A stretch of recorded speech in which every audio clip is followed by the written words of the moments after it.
วานช่วงก่อนเที่ยงผมนั่งไถ Facebook เล่นเห็นเด็กคนหนึ่งรู้สึกว่า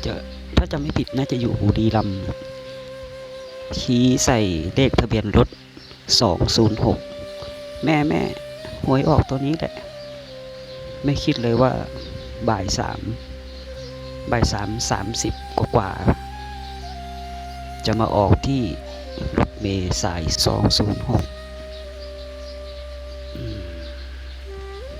ขออย่าให้เกิดแบบนี้กับใครอีกเลยนะครับ